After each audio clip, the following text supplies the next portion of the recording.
In a bustling photocopy sales office somewhere in Manchester, the air was thick with the scent of ambition and the chatter of cold calls. Employees sat in clusters, a peculiar kind of Darwinian sorting at play.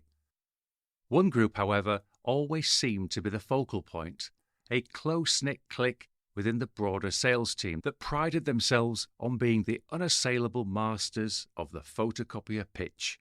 Their recipe for success a guarded vault, inaccessible and non-negotiable. Their disdain for others' ideas was palpable, and no one dare challenge them. Then came Cameron. Quiet, observant, another cog in the wheel, so everyone thought. Cameron was initiated into the fold with a customary zeal. The clique couldn't resist the opportunity to assert their dominance over fresh blood. Yet Cameron was different.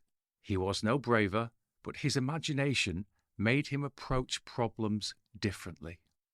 It wasn't long before Cameron floated the concept of the Cult of KWIK, KWIK, standing for Know What I Know, a seemingly innocuous learning platform, or so it appeared.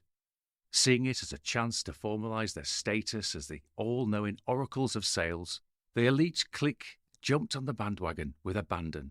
They committed the first and most grievous sin of hubris, underestimating their opponent. As weeks passed, Cameron subtly steered the Cult of KWIK towards complex sales scenarios, incorporating elements of psychology, behavioral economics, and other subjects the clique had routinely dismissed. While the masters struggled to articulate these new paradigms, others in the office began to chime in, offering their diverse perspectives and turning the tables. Suddenly, the Cult of KWIK wasn't a pedestal for the elite, but a democratic forum. The elite clique was left grappling, stuttering, and ultimately questioning their insular worldview. The moment had arrived, and the office felt it. Though Cameron's intention was never to belittle but to enlighten, he couldn't help but feel a modest sense of accomplishment. For all their resistance, the clique had been forced to reassess their ideology. Their cloak of invincibility had frayed at the edges.